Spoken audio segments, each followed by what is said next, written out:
कक्षा 9 की गणित में हम लोग बहुपद को पढ़ रहे थे और हम लोगों ने इसकी एक प्रश्नावली 2.1 को हल भी कर लिया है। और जो हम लोगों ने बहुपद क्या होता है इसके को समझ लिया, बहुपद को कैसे लिखते हैं और क्या बहुपद होते हैं, उसको उसमें पद कैसे निकालते हैं, घात कैसे निकालते हैं, ये सब हम लोग सीख चुके हैं। आज हम लोग प्रश्नावली 2.2 को करने वाले हैं, लेकिन उससे पहले हमें सीखना है बहुपद के शून्य।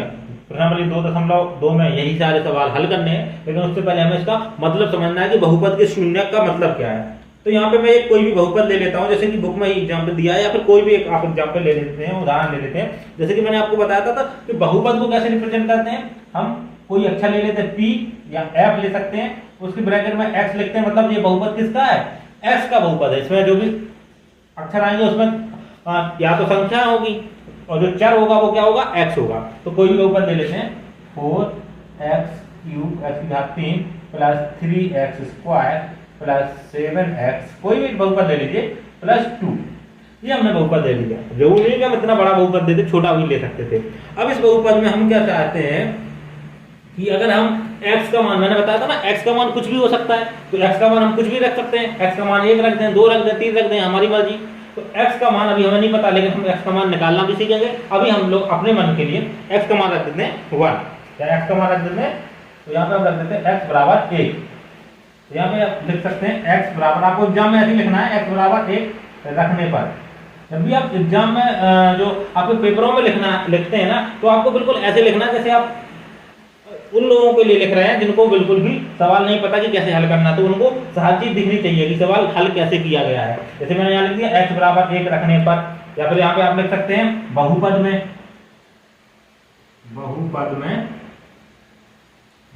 x बराबर 1 रखने पर।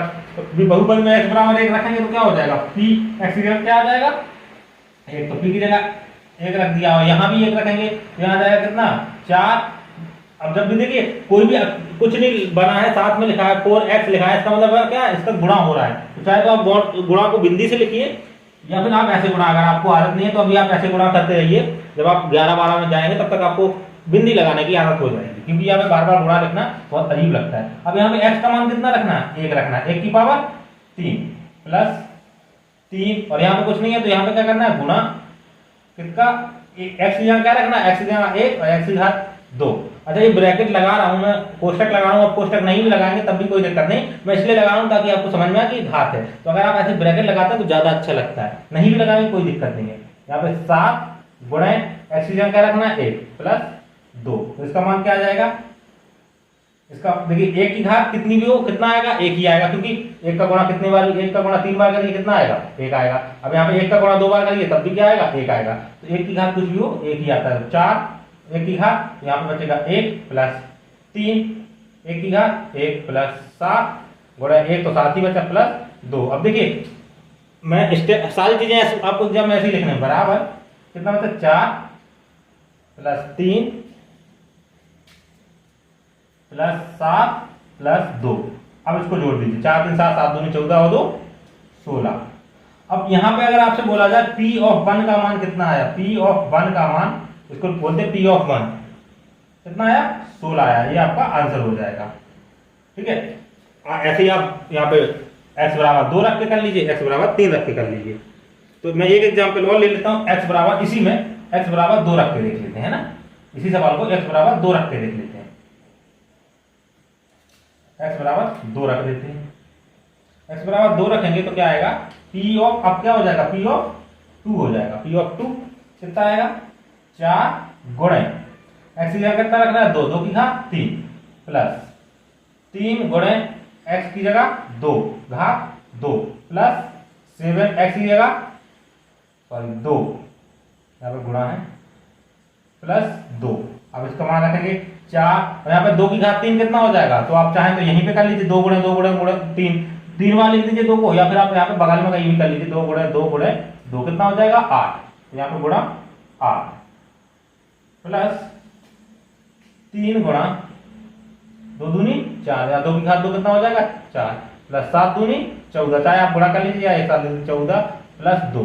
अब फिर से इनका गुणा करिए, 8 चौको 32 प्लस 3 चौके 12 प्लस 14 प्लस 2। अब इनको जोड़ के जो भी आपका आंसर आएगा P ऑफ 2 क्या आ जाएगा, देखिए 32 और 2 34 मतलब आप इनको कैसे भी जोड़ सकते हैं। मैं जोड़ दे रहा हूँ, 2 और 2 4, 4 और 4 8 और 2 10, 0 3 1 4 5 और एक हाथ से रहा 6, 60 हो गया ना, ये आ जाएगा 60।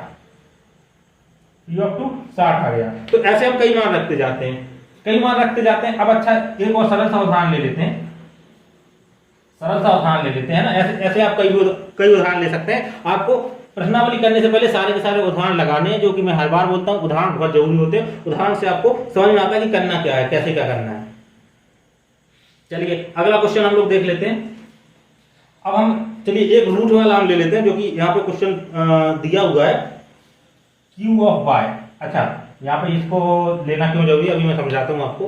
क्यू ऑफ वाई बराबर क्या हो गया, 3y² बराबर 3, क्या लिखा हुआ है मैं बुक से ही देख लेता हूँ, 3/3 3/3 -4y और यहाँ पे प्लस के रूट 11।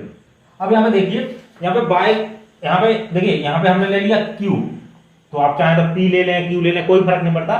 तो यहाँ पे इसका मतलब क्या है, बाई का समीकरण है। मैंने कहा था कोशिश करेंगे एक्स में निपटाएं, लेकिन अगर हमें जरूरत पड़ी तो बाई भी ले सकते हैं, एक्स भी ले सकते हैं, टी भी ले सकते हैं, कुछ भी ले सकते हैं। अब हमें क्या करना है, एक्स वाई बराबर 2 पे इसका मान निकालना है, वाई बराबर 2 पे। तो यहाँ पे हम वही जैसे हम लिखते थे वैसे लिखेंगे, बहुपद में y बराबर 2 रखने पर यहाँ पे हो जाएगा q ऑफ 2 बराबर 3 इंटू 2 की power 3 plus -4 into 4 to 2 plus के अंडर रूट के 11। अब इसको करेंगे तो 2 की घात 3 कितना होता है, 8 होता है। तो ये हो जाएगा 3 गुणे 8 माइनस के 4 दूनी 8 प्लस के अंडर रूट 11, ये हो जाएगा 8 या 24 माइनस के 8 प्लस के अंडर रूट 11, ये घटेंगे तो कितना आ जाएगा 16 प्लस 11, क्योंकि 11 को तो कहीं जोड़ नहीं सकते, तो ये हमारा क्यूब ऑफ 2 आ गया। तो इस तरह से आप सवाल हल कर सकते हैं। अब हम लोग सबसे जरूरी चीज पे आते हैं, अभी हम लोग शून्य पे नहीं पहुंचे, ये हम मान रखना बता रहे हैं। अच्छा अब एक और उदाहरण ले लेते हैं, एक उदाहरण कुछ इस तरह से लेते हैं, p ऑफ x बराबर x माइनस 2, सिंपल सा उदाहरण है x माइनस 2। अब यहाँ पे क्या करते हैं, x बराबर 2 पे मान बताइए। तो यहाँ पे क्या करेंगे, बहुपद में x बराबर 2 रखने पर क्या आएगा, p ऑफ 2 कितना आ जाएगा, 2 माइनस 2। तो p ऑफ 2 कितना आ गया, 0। p ऑफ 2 कितना आ गया, 0। और अगर ये 0 आ जाए तो इसको हम, इसकी वजह से 0 आया जब हमने 2 रखा, तो इसी को हम क्या बोलते हैं, शून्यक, और इसी को बोलते हैं, इंग्लिश में बोलते हैं रूट। तो जब भी हमें ऐसा मान मिल जाए जिसको हम इसमें रखें तो 0 मिल जाए, तो वो हमारा क्या है, शून्यक है। और हमें यही यहाँ पे शून्यक निकालने हैं। अब शून्यक निकालते कैसे हैं, देखिए अब यहाँ पे ध्यान रखिए, हमें यहाँ पे ऐसा मान ढूंढना है। अब हमारे पास इसके पहले भी उदाहरण थे, हमने 1 रख के देखा, 2 रख के देखा, तो ऐसे रख के देखेंगे तो हमें वो मान बहुत मुश्किल से मिलेगा। तो क्या इसका कोई सरल तरीका है, हाँ बिल्कुल सरल तरीका है। ये मान हमें कब मिला, जब हमारा px की वैल्यू कितनी हो गई, 0। तो अब हमें इसको कुछ ऐसा करना है कि इसका मान कितना हो जाए, 0। इसका मान कितना हो जाए, 0। x के जिस मान के लिए इसका मान 0 होगा वही हमारा शून्यक होगा। ये बात समझ में आ रही है कि हमें ऐसा मान रखना है x का कि पूरा का पूरा ये 0 हो जाए। तो हम पहले से सोच के रखेंगे कि इसका मान हमें 0 करना है। हमें करना क्या है, हमें x माइनस 2 को 0 बनाना है, और 0 जब x के जिस मान के लिए 0 बनेगा वही हमारा इसका शून्यक हो जाएगा। अब देखिए यहाँ पे सीधे सीधे दिख रहा होगा कि अब हमारे पास ये बहुपद हट गए। हमारे पास जैसे हम लोग इक्वेशन सॉल्व करते थे, हम क्या करते हैं, x का मान निकालना है तो हम x के साथ जो चीजें हैं उनको बराबर के उस तरफ ले जाएंगे। तो बराबर के उस तरफ ले जाइए तो यहाँ पे बचेगा x, और ये माइनस का 2 इधर जाके क्या हो जाएगा, प्लस का 2, तो प्लस 2। तो x बराबर कितना आ गया, 2। x बराबर कितना आ गया, 2। और यही हमारा क्या था, शून्यक था। x बराबर 2 पे हमारा क्या आ रहा था, 0 आ रहा था। तो हमारा आंसर क्या आ गया, x बराबर 2। तो हमें शून्यक निकालना समझ में आ गया होगा कि शून्यक कैसे निकालना है। तो हमें शून्यक ऐसे निकालना, हमें जो भी बहुपद दिया है उसको हम क्या करेंगे, 0 के बराबर रख देंगे, 0 के बराबर रख देंगे, और फिर हम क्या करेंगे, x का मान निकालेंगे। x का मान कैसे निकालते थे, सबको इधर उधर शिफ्ट करना है, और x को अकेले छुप बचाना है, यहाँ पे अकेला x बचेगा तो हमारा वो मान आ जाएगा, तो हमें ऐसे शून्यक निकालना है। तो अब यहाँ पे आपको प्रश्नावली 2.2 के पहले कुछ उदाहरण दिए होंगे, वो सारे के सारे आपको उदाहरण खुद से करने हैं। हम सीधे सीधे प्रश्नावली पे आते हैं और सारे सवाल प्रश्नावली के आपको बता रहे हैं, आपको उदाहरण एक भी नहीं छोड़ना। जितने ज्यादा आप उदाहरण करेंगे उतना अच्छा आपका कॉन्सेप्ट हो जाएगा। तो चलिए हम सबसे पहले यहाँ पे, और मैं यहाँ पे भी प्रश्नावली के भी सारे सवाल हल नहीं करूंगा, मैं बताते जाऊंगा हल कैसे करना। पहला सवाल क्या कह रहा है, पहला सवाल कह रहा है कि हमारे पास बहुपद है px बराबर, अब देखिए यहाँ पे इस तरह से लिखा निम्नलिखित बहुपद है ना, निम्नलिखित बहुपद का मान ज्ञात कीजिए, लेकिन हम यहाँ पे px बना दिए, px नहीं भी दिया है तब भी हम मान के रखेंगे कि इसको px के बराबर रखना है। तो यहाँ पे हमारे पास बहुपद क्या है, 5x माइनस के 4x स्क्वायर प्लस के 3। जैसे कि मैंने कहा था इसको घात के बड़ी घात सबसे पहले, उसके बाद छोटी घात, उसके बाद छोटी घात लिखते हैं, पर ऐसा भी लिखा है तो कोई दिक्कत नहीं। मैंने बताया था लिखने का सबसे सही तरीका वही है कि ये 4x स्क्वायर पहले लिखा होना चाहिए था, 4x स्क्वायर 4x की घात 2 सबसे आगे होना चाहिए था, लेकिन कोई दिक्कत नहीं, ऐसे सवाल दिया है। अब इसमें बता रहा है x बराबर 0 पे, x बराबर 1 पे, और x बराबर -1 पे और x बराबर 2 पे इनके मान बताने हैं px का। तो पहले x की वैल्यू 0 रखेंगे, तो मैं 0 रख दूंगा, तो यहाँ पे px 0 निकालते हैं। 0 क्या आ जाएगा, 5 गुणे 0 माइनस 4 गुणे 0 का स्क्वायर प्लस 3। तो देखिए 0 का गुणा होगा तो ये 0 हो जाएगा, इसमें भी 0 का गुणा, ये पूरा पावर घात चलेगी तो 0 ही बचेगा, 0 गुणा 4 में होगा 0 हो जाएगा, प्लस 3। आंसर कितना आ गया, 3, क्योंकि 0 और 0 से तो कोई मतलब नहीं, प्लस का 3 आंसर आ गया। ऐसे ही इसमें b बराबर 1 कितना रखेंगे, 1 माइनस 1, तो यहाँ पे क्या आ जाएगा, 5 गुणे -1 माइनस 4 गुणे -1 का घात 2 प्लस 3। तो ये हो जाएगा, देखिए माइनस का है तो 5 में गुणा होगा माइनस के साथ, तो माइनस का 5 बचेगा यहाँ पे, और ये माइनस, और देखिए माइनस की घात 2 तो -1 गुणा -1, क्या बचेगा, प्लस का 1। तो अगर माइनस की घात 2 है, माइनस की कोई संख्या है तो वो हमेशा प्लस में आ जाएगी। तो यहाँ पे माइनस का 2 बार गुणा करेंगे तो माइनस माइनस प्लस हो जाएगा, तो ये माइनस नहीं बदलेगा, इसका गुणा होगा प्लस का 4। तो माइनस पहले से था तो माइनस का 4, क्योंकि ये तो प्लस हो गया, ये माइनस बचा ही नहीं, प्लस के 3। तो देखिए माइनस के 5 माइनस के 4 माइनस के 9 प्लस के 3।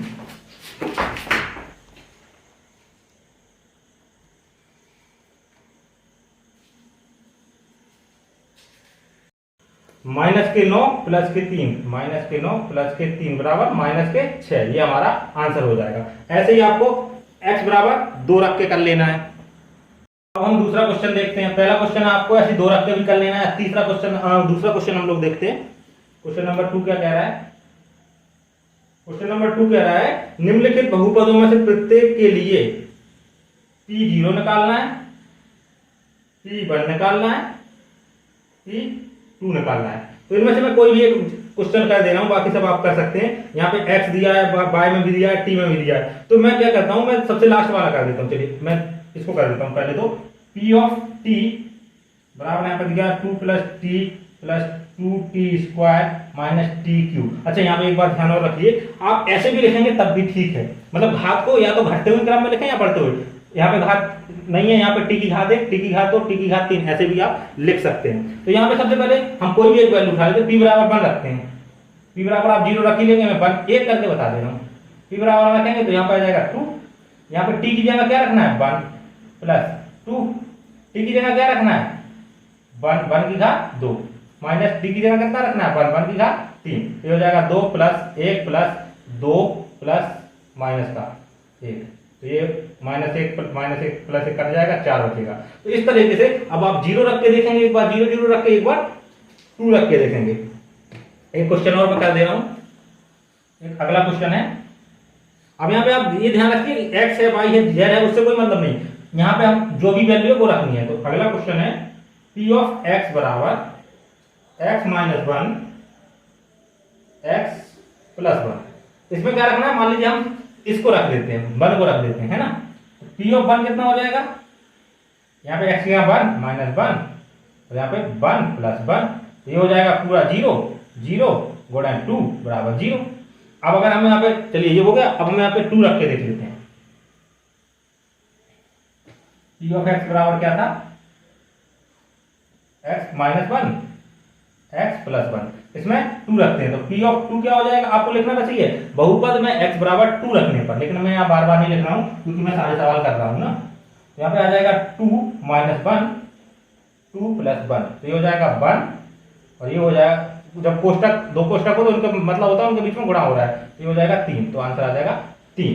तो इस तरीके से आप इस सवाल को भी कर सकते हैं, दूसरे के सारे सवाल आपको खुद से कर लेने हैं और जब भी कोई दिक्कत होती है तो आप पूछ सकते हैं। उसके बाद अगला क्वेश्चन है, सत्यापित कीजिए कि दिखाए गए मान निम्नलिखित स्थितियों के संगत बहुपद के शून्यक हैं। अच्छा यहाँ पे देखिए तीसरे क्वेश्चन का पहला क्वेश्चन मैं कर ले रहा हूँ, फिर समझाता हूँ आपको। यहाँ पे px बराबर दिया है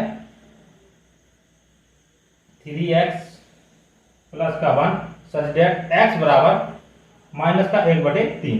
अभी माइनस यहाँ लगा हो यहाँ लगा हो कोई दिक्कत नहीं। ये क्या कह रहा है कि हमें ये बताना है, चेक करना है सही ये जो लिखा है वो सही है कि नहीं।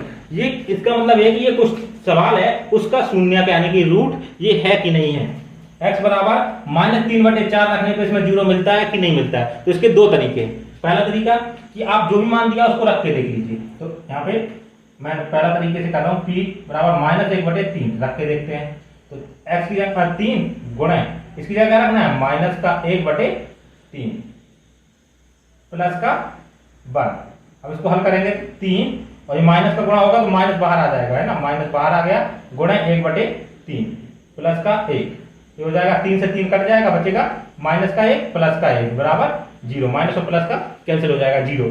क्या 0 मिल रहा है, हाँ 0 मिल रहा है, तो ये इसका शून्यक है। ये तो हुआ एक तरीका। तो आपको क्या करना है, जो भी मान दिया उसको इसमें रख करके और चेक कर लेना। अगर 0 आ रहा है तो इसका मतलब हमारा वो शून्यक है, और अगर 0 नहीं आ रहा है तो वो शून्यक नहीं है।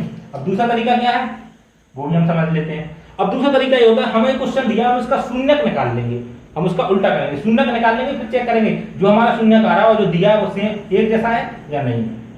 तो शून्यक निकालते कैसे हैं, हम इसको क्या करेंगे, px को 0 के बराबर रख देंगे। px मतलब इस पूरे को 0 के बराबर रख देंगे, तो क्या हो जाएगा 3x प्लस का 1 बराबर 0 हो जाएगा।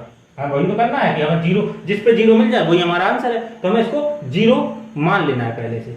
अब क्या करेंगे, सबसे पहले x को अकेला करना है, तो x के साथ कुछ प्लस में है, पहले प्लस और माइनस को सॉल्व करेंगे, फिर जो गुणा भाग को सॉल्व करेंगे। तो यहाँ प्लस है तो इस तरफ जाएगा तो क्या हो जाएगा माइनस, तो 3x बराबर क्या हो जाएगा 0 माइनस 1, तो 0 में से एक जाएगा तो माइनस का बचेगा, तो 3x बराबर क्या हो जाएगा माइनस का 1। अब देखिए ये 3 यहाँ पे गुणा में है, x के साथ हमें इसको हटाना है। तो दो तरीके होते हैं, या तो इधर उधर भाग दे दीजिए दोनों तरफ, या भाई ये गुणा में तो इधर जाएगा तो भाग में आ जाएगा। तो x बराबर क्या हो जाएगा, इसको मैंने सॉल्व करना कक्षा 8 में बताया था, माइनस का 1/3। तो ये हमारा शून्यक आया, ये शून्यक आया और ये शून्यक दिया था, दोनों एक जैसे हैं, हाँ, तो इसका मतलब ये इसका शून्यक है। तो मैंने दोनों तरीके बता दिए। तो सबसे पहले आपको हर सवाल को दोनों तरीके से करना है, जिससे कि आपको ज्यादा अच्छे से सवाल समझ में आ जाएगा। अच्छा चलिए मैं ये क्वेश्चन ऐसा कर देता हूं जिसका आंसर गलत दिया होगा या फिर जिसका शून्यक नहीं है, मैं उस क्वेश्चन को भी कर दे रहा हूं ताकि आपको समझ में आए कि आपको करना क्या है। मैं यहाँ पर क्वेश्चन नंबर कर दे रहा हूँ दूसरे में क्या कह रहा है, px बराबर 5x माइनस पाई, है ना, यहाँ पे पाई है, अगर 4 होता तो कोई दिक्कत नहीं थी। तो x बराबर क्या हो गया, x बराबर 4/5। अब देखिए या तो मुझे लगता है कि सवाल गलत छपा है, यहाँ पे पाई की जगह 4 होना चाहिए, लेकिन यहाँ पे पाई है, तो अगर पाई होता तो कैसे करना है और 4 होगा तो कैसे करना है, मैं दोनों तरीके से बता देता हूं। जैसे कि मुझे लग रहा है कि इसमें क्वेश्चन में सवाल है वो गलत लिखा हुआ है, बट हमें तो जो लिखा हुआ है उसके अनुसार चलना है ना। तो यहाँ पे क्या दिया हुआ है कि ये हमारे पास शून्यक है कि नहीं, तो पहले तरीके से करते हैं। सबसे पहले तो हम क्या करते हैं, p ऑफ जो हमें दिया है वो निकालते हैं, 4/5 निकालते हैं। तो क्या हो जाएगा 5 गुणे 4/5 माइनस के पाई। देखिए 5 से 5 तो कट जाएगा, बचेगा 4 माइनस के पाई। अब पाई का मान 4 तो होता नहीं है, घट के 0 तो हो नहीं जाएगा, तो ये नहीं हो रहा है 0, इसका मतलब ये इसका शून्यक नहीं है। ये पहला तरीका। अब दूसरे तरीके से इसी को कर लेते हैं। दूसरे तरीके से करेंगे जब, तो दूसरे तरीके से करने का क्या मतलब है, हम इसको पूरे को 0 के बराबर रख लेंगे। तो 5x माइनस के पाई बराबर 0। तो अब यहाँ पे देखिए ये माइनस का इधर जाएगा तो प्लस का हो जाएगा, तो 5x बराबर 0 प्लस पाई। अब 0 में कुछ भी जोड़े तो कोई फर्क तो पड़ता नहीं है, वही बचेगा, तो यहाँ पे बचेगा पाई।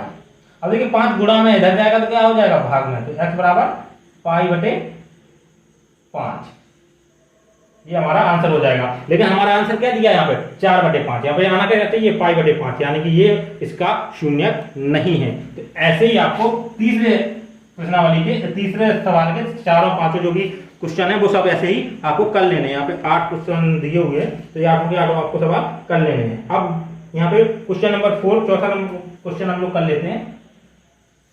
निम्नलिखित स्थितियों में से प्रत्येक स्थिति में बहुपद का शून्य ज्ञात कीजिए। अब यहाँ पे शून्य ज्ञात करना है, तो पहला px बराबर x + 5। चलिए इसको सॉल्व करते हैं पहले क्वेश्चन को, x + 5। तो सबसे पहले काम क्या होता है, शून्य निकालने के लिए हम क्या करते हैं, इसको 0 px बराबर 0 करते हैं। तो यहाँ पे px क्या है, ये वाला हिस्सा, तो इसको सबसे पहले तो 0 करेंगे, तो x - x + 5 बराबर 0। तो अब देखिए ये प्लस में रह जाएगा तो क्या हो जाएगा माइनस में, तो x बराबर -5, यही हमारा आंसर है। अब चाहे तो आप इस आंसर को चेक कर सकते हैं, x बराबर -5 रखिए, क्या 0 हो रहा है, तो -5 + 5 0 हो रहा है। हाँ बिल्कुल सही आंसर है, ये हो गया। दूसरा क्वेश्चन कर लेते हैं हम लोग। दूसरा क्वेश्चन क्या कह रहा है, दूसरा है px बराबर x - 5, px बराबर x - 5। इसमें भी क्या करना है, हमें इसको 0 के बराबर रखना है, तो इसको x - 5 को हम रखेंगे 0 के बराबर, ये 5 इधर जाएगा, माइनस का तो इधर आ जाएगा 0 + 5 x बराबर 5। ये हमारा दूसरा आंसर हो गया। तो आपको ऐसे सारे क्वेश्चन करने हैं, मैं जितने हो सकता हूं मैं कर दे रहा हूं। और उसके बाद अगला क्वेश्चन है, चलिए मैं तीसरा क्वेश्चन और कर दे रहा हूं, 2x px बराबर 2x + 5। तो अब इसमें अभी क्या करना है, हम इसको 0 के बराबर रखना है, 2x + 5 को हम कर देंगे 0। और इसके बाद क्या करते हैं, देखिए ये प्लस का इधर जाएगा तो माइनस का, तो 2x बराबर -0 - 5, 0 में से 5 घटेंगे तो 2x बराबर -5 बचेगा। और ये तो गुणा में इधर जाएगा तो भाग में हो जाएगा, यानी कि बटे में हो जाएगा, तो -5/2, ये हमारा x का शून्य है। अब चाहे तो आप इसको यहाँ रख के चेक कर सकते हैं कि हमारा रिजल्ट जो है सही आ रहा है या नहीं आ रहा है। इस तरह से आपको सारे क्वेश्चन कर सकते हैं आप। अगला क्वेश्चन मैं छोड़ दे रहा हूँ, तीसरा क्वेश्चन मैं छोड़ दे रहा हूँ, तो तीसरा मैंने कर दिया, चौथा पांचवा छोड़, अच्छा px बराबर, इसको भी बता देता हूँ, px बराबर 3x। अब इसमें x के शून्य निकालने हैं, तो यहाँ पे थोड़ा सा आपको सोचना पड़ेगा। तो हमें क्या करना है, इसको 3x को 0 के बराबर, जैसा हम करते हैं वैसे ही करना है। 3x को 0 के बराबर रखा। अब देखेंगे इधर क्या है, गुणा में है, तो इधर जाएगा तो भाग में आएगा, x बराबर 0/3, तो x बराबर 0।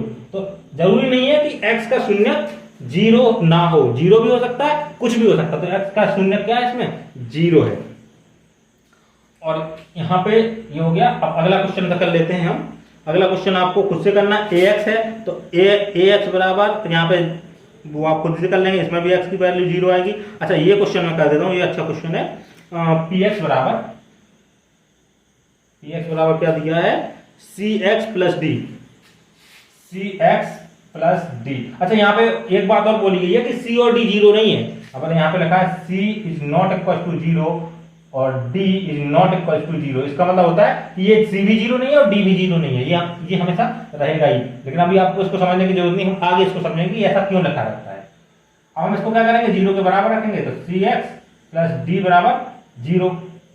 अब यहाँ पे ये d प्लस का इधर जाएगा तो माइनस का, तो cx बराबर 0 माइनस का d, तो cx बराबर -d, x बराबर, अब यहाँ पे ये भाग में गुणा में, तो इधर जाएगा तो भाग में आएगा, -d/c। अब देखिए यहाँ पे क्यों लिखा रहता है कि c और d 0 नहीं होना चाहिए। अगर c 0 हो गया तो यहाँ पे 0 आ जाएगा, तो 0 का भाग देंगे तो ये इसका कुछ मतलब ही नहीं निकलेगा। तो ये तो क्वेश्चन सवाल ही गलत हो जाएगा, नीचे तो कभी 0 हो नहीं सकता, और अगर ऊपर 0 हो जाएगा तो ये 0 आ जाएगा। तो इस तरह से आपको सारे के सारे सवाल कर लेने हैं। अब यहाँ पे कुछ चीजें मैं आपको बता देता हूं जो आपको आगे काम आएंगी। ये एक्सरसाइज तो हो गई, ये तो प्रश्नावली हो गई। अब यहाँ पे ध्यान दीजिए कि x के शून्य कितने निकल सकते हैं। अब एक बहुपद में x के कई शून्य निकल सकते हैं, जैसे मैंने बताया था ना, x का मान कई एक हो सकता है, 2 हो सकता है, 3 हो सकता है। तो यहाँ पे हमें ये देखना है कि x की घात कितनी है।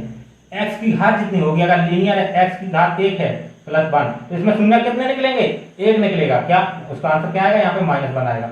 और अगर x² + 7x + 8 इस तरह से कुछ भी है, तो इसमें शून्य कितने निकलेंगे, 2 निकलेंगे। क्यों, x की घात कितनी है, 2। अगर x की घात 5 होगी तो इसके शून्य कितने निकलेंगे, 5। x की घात अगर 3 होगी तो इसके शून्य कितने निकलेंगे?